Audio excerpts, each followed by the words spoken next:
এই জন্য আল্লাহ রাব্বুল আলামিন বলেন, বাল তুসিরুনাল হায়াতাদ দুনিয়া ওয়াল আখিরাতু খায়রু ওয়া আবকা। তোমরা এই দুনিয়া জীবনকে সবচাইতে বেশি প্রাধান্য দাও, কিন্তু আখিরাত হলো সবচাইতে বেশি উত্তম। ওই আখিরাত চিরস্থায়ী জায়গা, দুনিয়া চিরস্থায়ী নয়। দুনিয়া কয়েক বছরের জন্য, দুনিয়া কয়েক দিনের জন্য, কিন্তু তোমরা এই দুনিয়াতে সেই দুনিয়াকে সবচাইতে বেশি প্রাধান্য দাও, আখিরাতের কথা চিন্তা করো না। আল্লাহ সুবহানাহু ওয়া তাআলা বললেন, বাল তুসিরুনাল হায়াতাদ দুনিয়া, এই দুনিয়ার জীবন তোমাদের কাছে প্রিয় হয়ে পড়েছে। ধন সম্পদ, সন্তান সন্ততি, তোমাদের স্ত্রী, এটা তোমাদের কাছে প্রিয়। এই দুনিয়া তোমাদেরকে আখিরাত ভুলে দিয়েছে। শোনো, আখিরাত হলো চিরস্থায়ী, অনন্তকাল থাকতে হবে। ওইটা হলো উত্তম জায়গা, আর দুনিয়া হলো নিকৃষ্ট জায়গা। ঠিক কিনা বলেন? সম্মানিত হাজিরিন, আল্লাহ সুবহানাহু ওয়া তাআলা দুনিয়াকে অমূল্যহীন বলেছেন। আমাদেরকেও দুনিয়াতে অমূল্যহীন অবস্থায় থাকতে হবে। দুনিয়া কিচ্ছু না, দুনিয়ার ধন সম্পদ আজকে আছে তো কালকে নেই। যখন তুমি চলে যাবা, তোমার সঙ্গে তোমার গাড়ি বাড়ি টাকা পয়সা, তোমার আত্মীয় স্বজন কেউ যাবে না, তোমাকে খালি হাতেই কবরে চলে যেতে হবে। এই জন্য দুনিয়াকে তুচ্ছ তাচ্ছিল্য মনে করতে হবে। দুনিয়া নিয়ে বেশি চিন্তা করা যাবে না। যতটুকু আমি খাইতে পারবো, পড়তে পারবো, ততটুকু হলেই আমার যথেষ্ট। এটা হলো মুমিনের বৈশিষ্ট্য। আর মুমিন দুনিয়া নিয়ে চিন্তা করে না, রিজিক নিয়ে চিন্তা করে না। তার চিন্তা হলো আখিরাত নিয়ে, যেটা হলো চিরস্থায়ী এক উত্তম জায়গা।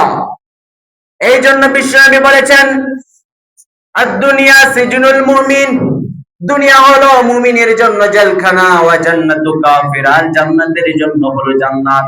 এই দুনিয়া হলো কাফেরদের জন্য জান্নাত, কিন্তু মুমিনের জন্য জেলখানা। জেলখানাতে মানুষ যেমন খাবার খায় না, জেলখানাতে মানুষ যার ইচ্ছা যেমন হয় সেভাবে থাকতে পারে না। জেলখানার মধ্যে যা খাইতে মন চাইবে তা খাইতে পারবে না। জেলখানায় বন্দি জীবন কাটাতে হয়।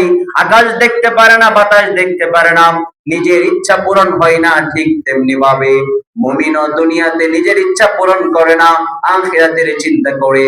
কিন্তু কাফের, বেঈমান, মুশরিক তারা দুনিয়া নিয়ে খুবই ফুর্তি করে, দুনিয়া নিয়ে তারা অনেক সুখময় জীবন কাটায়, দুনিয়াকে তারা জান্নাত মনে করে। কিন্তু মুমিন দুনিয়াকে জান্নাত মনে করে না, মুমিনের জন্য দুনিয়া হলো জেলখানা। আল্লাহ সুবহানাহু ওয়া তাআলা মুমিনের জন্য দুনিয়াকে জেলখানা স্বরূপ করে দিয়েছেন। আমি কয়েকদিন আগে আমেরিকার একটা জেলখানা দেখতেছিলাম। ওইখানে একটা রুমের মধ্যে অনেক কয়েদি বন্দী আছে। ওই জেলখানায় যে একবার ডুববে আর কোনোদিন সে বের হতে পারবে না। যখন তার মৃত্যু হবে ওই জেলখানা থেকে, তখনই সে বের হতে পারবে, এছাড়া আর কোনোদিন বের হতে পারবে না। তাদের শরীরে সামান্য একটা প্যান্ট থাকে, টু কোয়ার্টার একটা প্যান্ট পরা থাকে, সারা শরীর খালি থাকে।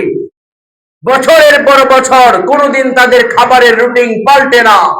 সবসময় বুটের ডাল শুকনা করে আর রুটি, এটাই 3 বেলার খাবার। কেউ কারোর সঙ্গে কথা বলতে পারবে না। ওই জেলখানাতে একটা রুম আছে, কবরের মতন অন্ধকার, যেখানে কোনো আলো নেই, একদম অন্ধকার এক রুম।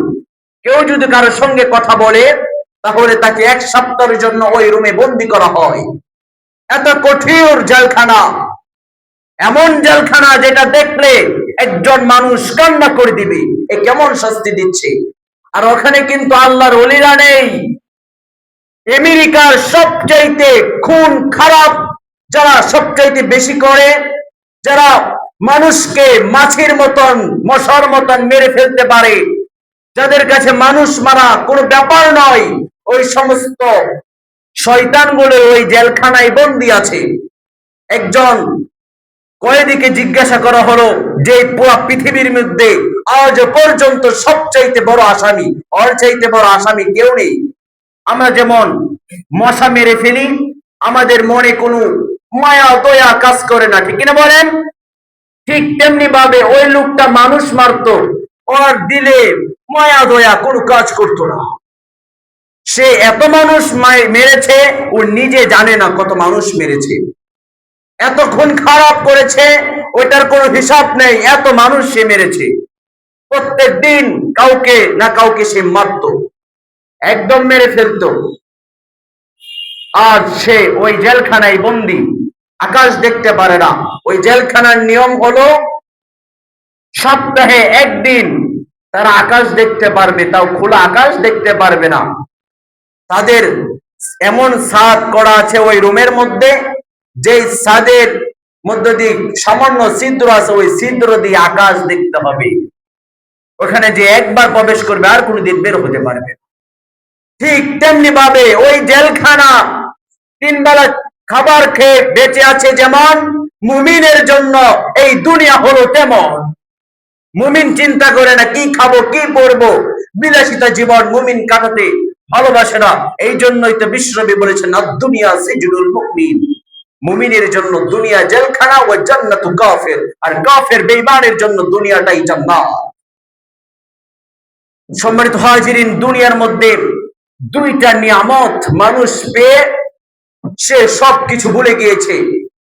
নিয়ামতানি মাকবুলুন, 2টা নিয়ামত পেয়ে সে গাফেল হয়ে পড়েছে, দুঃখের মধ্যে আছে। ফিহিমা কাসীরুন মিনান নাস, বেশিরভাগ মানুষগুলো ওই 2 নিয়ামত পেয়ে তারা আল্লাহ সুবহানাহু ওয়া তাআলাকে ভুলে গিয়েছে। বলেন নাউজুবিল্লাহ। এই 2টা নিয়ামত কি? আসিহাতু ওয়াল ফারাগ, একটা হলো তার স্বাস্থ্য, আরেকটা হলো তার অবসর সময়। এই দুনিয়ায় আমাদের পেট না থাকলে আমাদের কিন্তু পরিশ্রম খুন খারাপি কিছুই করতে হতো না। ক্ষুধাই তো নাই, চলতাম ফিরতাম ঘুমাইতাম, যা ইচ্ছা তাই করতাম। কিন্তু মানুষ এই সামান্য পেটের তাগিদে মানুষ আজকে খুন খারাপি করে, চিন্তাই করে, হাহাজানি করে। আরেকটা হলো অবসর সময়। আমরা অবসর সময় আল্লাহ সুবহানাহু ওয়া তাআলার ইবাদতে কাটাইতে পারি না। দেখেন, আপনি যখন বাসে উঠবেন, এখান থেকে আপনি ঢাকায় যাবেন, তাহলে ওই বাসে 10 ঘন্টা সময় আপনি কাটাবেন, এটা আপনার অবসর সময়। আপনি যা ইচ্ছা তাই করতে পারবেন না। ড্রাইভার আপনাকে যেদিকে নিয়ে যাবে ওদিকেই যেতে হবে। আপনি অফিস আদালতের কোনো কাজ ওইখানে নাও করতে পারেন, ওই ব্যবস্থা নেই বাসের মধ্যে, শুধু বসে থাকতে হবে। এখন অনেকে আছে যখন গাড়িতে উঠে যায় তার আল্লাহর চিন্তা নাই। এই যে গাড়িগুলো অ্যাক্সিডেন্ট হয়, প্রত্যেকবার বাড়ি থেকে আসার পথে যাওয়ার পথে দেখি কোনো না কোনো গাড়ি রাস্তা থেকে নিচে পড়ে আছে, অ্যাক্সিডেন্ট করেছে। তো মানুষের তো এই চিন্তা নেই। অনেকে আছে ওই সময়টায় কানে হেডফোন ঢুকিয়ে দিয়ে গান শুনতে থাকে। আবার অনেকে আছেন ওই সময় আল্লাহ সুবহানাহু ওয়া তাআলার কোরআন তেলাওয়াত করেন, ওয়াজ শুনে, ইসলামী নাসিহত শুনে ওই অবসর সময়টাকে আল্লাহর ইবাদতের মাধ্যমে, জিকিরের মাধ্যমে কাটায়। আমি একবার আসার সময় আমার সাথে এক মুরব্বি বসছে। কিছুক্ষণ পরে দেখি মুরব্বি গজল শুনতেছে, কিছুক্ষণ পরে কোরআন তেলাওয়াত করতেছে, আবার একটু পরে সে ওয়াজ শুনতেছে, আবার একটু পরে জিকির করতেছে। আচ্ছা বলেন তো, ওই মুরব্বি যে এত সুন্দর আমলগুলো বাসে বসে বসে করতেছে, আর একজন যুবক কানে হেডফোন দিয়ে গান শুনতেছে, এই 2 জনের সময়টা কি এক হলো? এটা হলো মুমিনের সময়, যেটা ওই বৃদ্ধ লোক কাটিয়েছে। এটা মুমিন যেভাবে সময় কাটায়, তিনিও ইবাদতের মাধ্যমে অবসর সময়টাকে কেটিয়েছে। আর আপনি যখন অবসর সময় কাটান গান বাজনা শুনতে শুনতে কাটান। এই জন্য অবসর সময় একটা নিয়ামত। আর এই 2 নিয়ামতের মধ্যে মানুষ দুকার মধ্যে রয়েছে, নিজেকে ধ্বংস করে দিচ্ছে। এক শরীরের জন্য, আর অবসর সময়ে সে নিজেকে ধ্বংস করে দেয়। আল্লাহ রাব্বুল আলামিন বলেন আলহাকুমুত তাকাসুর হাত্তা যুরতুমুল মাকাবির, এই দুনিয়ার নিয়ামত, সুখ, শান্তি, ধন সম্পদ তোমাদের ততক্ষণ পর্যন্ত শেষ হবে না। এটা খালি তোমরা চাইবা আর চাইবা, আমি এটা চাই, আমি সম্পদ চাই, আমি গাড়ি চাই, বাড়ি চাই। এটা এই চাওয়া, এই দুনিয়া পাওয়ার লোভ আর লালসা কোনোদিন শেষ হবে না। হাত্তা যুরতুমুল মাকাবির, একজন মানুষ যতক্ষণ না পর্যন্ত কবরে চলে যায়, কবরে যখন চলে যাবে তার দুনিয়া পাওয়ার চিন্তাও শেষ হয়ে যাবে। বলেন ঠিক কিনা? কেউ কি মরার পরে দুনিয়ার চিন্তা করে? মৃত্যুর পরে যখন মানুষ মৃত্যুবরণ করবে তখন তার দুনিয়া পাওয়ার চিন্তাটা শেষ হয়ে যাবে। এছাড়া আলহাকুমুত তাকাসুর, সে দুনিয়ার সুখ শান্তি, এটা সে চাইতেই থাকবে, চাইতেই থাকবে, আরো লাগবে। আমার একটা বাড়ি আছে, দুইটা লাগবে। আমার একটা গাড়ি আছে, আরো তিনটা লাগবে। আমার এটা আছে, ওইটা লাগবে। আমি 10,000 টাকার চাকরি করি, আমার এখন 1,00,000 টাকার চাকরি লাগবে। এটা মানুষের চাওয়া। মানুষ খালি দুনিয়া পেতে চায়। কিন্তু আল্লাহ বলেন হাত্তা জুরতুমুল মাকাবির, এই যে দুনিয়া পাওয়ার চিন্তা, আরে বেঈমান, কোনদিন শেষ হবে না যতক্ষণ না তুই মৃত্যু বরণ করে কবরে চলে যাস। কবরে চলে যাবি, মৃত্যুবরণ করবি, দুনিয়ার সুখ শান্তি পাওয়া তোর শেষ হয়ে যাবে। কাল্লা সাউফা তা'লামুন, আল্লাহ বলে কখনো নয়।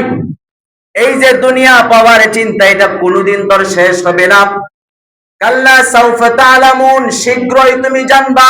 সুম্মা কাল্লা সাউফা তা'লামুন, অতঃপর আল্লাহ আবার বলে কখনো এই দুনিয়া পাওয়ার চিন্তা মানুষের শেষ হবে না, শীঘ্রই তোমরা জানতে পারবা। অনেক শীঘ্রই তোমরা জানতে পারবে। এখানে আল্লাহ সুবহানাহু ওয়া তাআলা দুইবার বলেছেন যে কখনোই শেষ হবে না এই দুনিয়া পাওয়ার চিন্তা। আরে শীঘ্রই তুই জানতে পারবি বেঈমান, কি জানবি পরে বলছি। আবার আল্লাহ বলছে কখনোই দুনিয়া পাওয়ার চিন্তা শেষ হবে না, তুমি শীঘ্রই জানতে পারবে। সুম্মা কাল্লা সাউফা তা'লামুন কাল্লা লাউ তা'লামুনা ইলমাল ইয়াকিন লাতারাউন্নাল জাহিম, তুমি কি জানতে পারবা দুনিয়াতে যে অনেক অন্যায় জুলুম অত্যাচার করেছো, এই সম্পর্কে তুমি জানতে পারবা। শোনো, তুমি একদিন দেখবা তোমার নিজের চোখে, তুমি নিজের চোখে জাহান্নাম দেখবা একদিন। সুম্মা লাতুসআলুন্না ইয়াওমাইযিন আনিন নাঈম, এই যে নিয়ামত তোমার দুনিয়াতে আমি দিলাম, টাকা পয়সা পেয়ে অনেকে আল্লাহ সুবহানাহু ওয়া তাআলার ইবাদত করে, আবার অনেকে টাকার ব্যবসা চাকরির ব্যস্ততায় আল্লাহ সুবহানাহু ওয়া তাআলাকে ভুলে গিয়েছে। এত নিয়ামত পাওয়ার পরে যারা আল্লাহকে ভুলে গিয়েছে, কিয়ামতের ময়দানে আল্লাহ সুবহানাহু ওয়া তাআলা তাকে ওই নিয়ামত সম্পর্কে জিজ্ঞাসা করবে। আদম সন্তান কিয়ামতের ময়দানে আল্লাহ সুবহানাহু ওয়া তাআলার পাঁচটি প্রশ্নের হিসাব যতক্ষণ না দিবে তার পা সরাতে পারবে না। লা ইয়াজালু কদামু ইবনে আদম ইয়াওমাল কিয়ামাতি হাত্তা ইউসআলু আন খামসিন। আল্লাহ রাব্বুল আলামিনের নবী বলেন কিয়ামতের ময়দানে প্রত্যেক আদম সন্তানকে আল্লাহ সুবহানাহু ওয়া তাআলার কাঠগড়ায় দাঁড়াতে হবে, যতক্ষণ না পর্যন্ত পাঁচটির প্রশ্নের জবাব না দেবে আদম সন্তান, ওই আদম সন্তানের এক কদম পা পর্যন্ত সরাতে পারবে না, চুল পরিমাণ লড়তে পারবে না। রব্বুল আলামিন আমাকে প্রশ্ন করবে আন শিমালিহি, ওই তোমার যৌবন কিভাবে কাটাইলাম, যৌবনের হিসাব দাও। ওয়া মালিহি, আমার সম্পদের হিসাব দিতে হবে। ওয়া মালিহি আনফাক, আমার সম্পদ কিভাবে আমি ব্যয় করেছি, কিভাবে খরচ করেছি, ওই হিসাব দিতে হবে। তারপরে আল্লাহ রাব্বুল আলামিন আমাদেরকে ইলম দিয়েছে, বুদ্ধি দিয়েছে, প্রত্যেকের বুদ্ধি আছে, জ্ঞান আছে। ওই জ্ঞানটা তুমি ইসলামের পথে কাটাইলা নাকি তুমি দুনিয়ার পথে কাটিয়েছো, আখিরাত পাওয়ার পথে কাটাইলা নাকি দুনিয়া পাওয়ার পথে কাটাইছো, আল্লাহ রাব্বুল আলামিন কিয়ামতের ময়দানে প্রশ্ন করবে। ইলম দিয়েছি, ইলম পাওয়ার পরে আমল করলি না কেন? জ্ঞান দিয়েছি, জ্ঞান দেওয়ার পরে বুঝলি না কেন? আরে তুই বুঝতি নামাজ পড়া গুনাহ, তুই বুঝতি সিয়াম ছেড়ে দেওয়া গুনাহ, সব কিছু জ্ঞান তোমার ছিল, কোনটা পাপের কাজ আর কোনটা সওয়াবের কাজ ওইটা তুমি জানতা, তারপরেও করো নাই। আজকে এখান থেকে হিসাব দিবি, যতক্ষণ পর্যন্ত হিসাব দিতে পারবি না আমার সামনে থেকে তুই সরতে পারবি না। কিয়ামতের ময়দানে আল্লাহ সুবহানাহু ওয়া তাআলা পাঁচটি প্রশ্নের জবাব, জীবনের জবাব, যৌবনের জবাব, সম্পদের জবাব, সম্পদ যে পাচ্ছে যেভাবে ব্যয় করেছে ওই হিসাব। আবার আল্লাহ সুবহানাহু ওয়া তাআলা আমাদেরকে ইলম দিয়েছে, ওই ইলম অনুযায়ী আমল করেছে নাকি ওই হিসাব দেওয়া লাগবে। যতক্ষণ পর্যন্ত হিসাব নাই ততক্ষণ পর্যন্ত তুমি আল্লাহর কাঠগড়ার সামনে থেকে লড়তে পারবে। সম্মানিত হাজিরিন, তাহলে আল্লাহ সুবহানাহু ওয়া তাআলা বলছেন যারা এই নিয়ামত পাওয়ার পরে ভুলে গিয়েছে আমাকে, আমি তাদেরকে প্রশ্ন করব, আমি তাদেরকে জিজ্ঞাসা করব, আরে বেঈমান, তোকে সম্পদ দিয়েছিল কে? তোকে তো আমি খাওয়াইছি, এই গোটা পৃথিবী তোর জন্য আমি সৃষ্টি করেছিলাম, সাগরের মাছগুলো তোর জন্য সৃষ্টি করেছি, গাছের ফল তোকে আমি রিজিক হিসাবে দিয়েছি, আরে সম্পদ তোকে আমি দিয়েছি। এত সম্পদ পাওয়ার পরে আরে নাফরমান কেমন করে তুই আমার একদিন সেজদা দিলি না? তোকে তো আমি এক বেলাও উপাস রাখি নাই, তোকে তো আমি প্রত্যেক দিন খাবার দিয়েছি। আরে যে আল্লাহ আমাকে প্রত্যেক দিন খাবার দেয়, ওই আল্লাহকে আমি সাজদা দেই না, আমি কুকুরের চাইতে খারাপ। ঠিক কিনা বলেন? সম্মানিত হাজিরিন, তাহলে দুনিয়াকে তুচ্ছ তাচ্ছিল্য মনে করতে হবে। দুনিয়া আখিরাতের তুলনায় কতটুকু জানেন? বিশ্বনবী বললেন, তুমি সাগরের মধ্যে তোমার আঙ্গুল ডুবিয়ে দিবা, ডুবানোর পরে তোমার আঙ্গুলের মাথায় যতটুকু পানি আসবে এটা হলো পুরা দুনিয়া। আর ওই সাগরের সকল পানি হলো আখিরাত, ওটা হলো জান্নাত, ওইটা হলো আখিরাতের সময়, ওইটা হলো পরকালের সময়। আর দুনিয়ার হলো এতটুকুই, তোমার আঙ্গুল পানিতে প্রবেশ করানোর পরে আঙ্গুলের মাথায় যতটুকু পানি আসবে এটা হলো দুনিয়া। আর সাগর ভর্তি পানি হলো আখিরাত। বলেন সুবহানাল্লাহ। তাহলে বলেন তো, আমার আঙ্গুল যদি আমি সাগরে ঢুকিয়ে দেই, ওই সাগর থেকে এক বালতি পানি তুলবো আঙ্গুল দিয়ে? 1 ফোঁটা, 2 ফোঁটা, বেশি মোটা হলে আঙ্গুল, বড় হলে 5 ফোঁটা, এর চাইতে বেশি নয়।